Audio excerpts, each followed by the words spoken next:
So Dr. Ogren, this is one of my favorite parts about the museum, and because it's a function of the old and new, and the sturgeon fish can live for so long, and a lot of people don't know this, but they live in our river right here. They do, our Grand absolutely. River. Yeah. Can you tell us a little bit about this exhibit, and then maybe talk a little bit about what the next phase of this is going to look like as you take this immersive experience into the river and what it means for the sturgeon? Sure. So that is really one of the reasons we wanted to create this exhibit, because so many people in the region didn't know and still don't know that lake sturgeon actually come up the Grand River. They come up many of our rivers, the Kalamazoo River, the Muskegon River, the Manistee River, and lay their eggs. And then those baby fish go out to Lake Michigan. And we have this prehistoric fish that lives in our space and or lives with us. And out in Lake Michigan, people don't know where they go. They don't know what happens to them.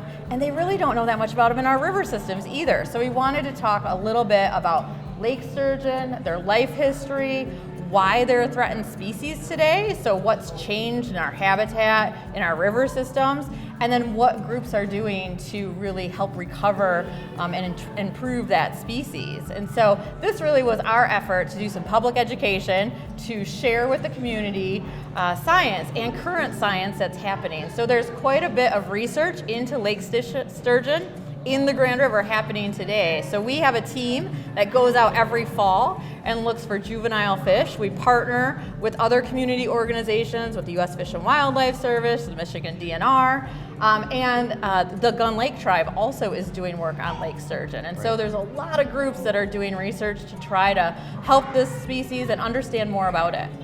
So you got this aquarium here. This thing is maybe 12 inches long or something. How old is a 12-inch sturgeon? These fish are through a partnership with the Little Traverse Bay Bands and the Michigan DNR. We get them when they are about 3 months old, and currently these guys or ladies are about 6 or 7 months old. Wow. And we'll keep them for a year, and then we bring them back to their place of origin. So these happen to be from Black Lake, and so they go back to that Black Lake system, and then we get 2 more small fish that people can come and see. Wow. It's also my understanding that we're seeing a resurgence, and that as we have better fish management, that we're continuously increasing numbers of them? Yeah, so there's a lot of work being done to sort of jumpstart different populations, have sturgeon starters, being done through Michigan State University, Grand Valley State University, to really start to protect these species when they're really small and highly vulnerable, and then make sure that we have better survival as they get older.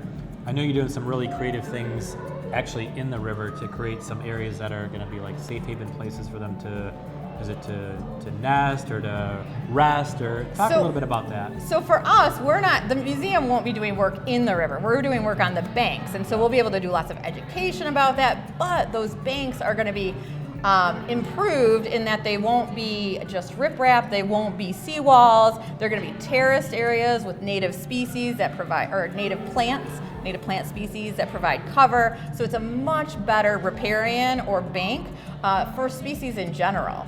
And then there's a lot of other projects happening up and down the river corridor that are looking at improving habitat, changing some of the hydrology with our low head dams, and really evaluating what's the best next step for the river. So how big are the biggest ones outside here in the river? If you had to guess right now, are they big ones? Absolutely. So we get pictures sent to us all the time of people who happen to catch them. You can't catch them. You're not supposed to. You're supposed to put them right back if you do. But people do catch them, and they're 5-6 feet long. And we actually have a historic photo from our archives that shows a picture of a fish that was caught at Bridge Street. Historically, like I think it was in the 1900s, that was 7 feet long. Wow. 7 feet 4 inches. And so it's a really large fish, and they are still here, and we're really excited to start to understand more about those populations. Awesome. Well, thank you. Yeah.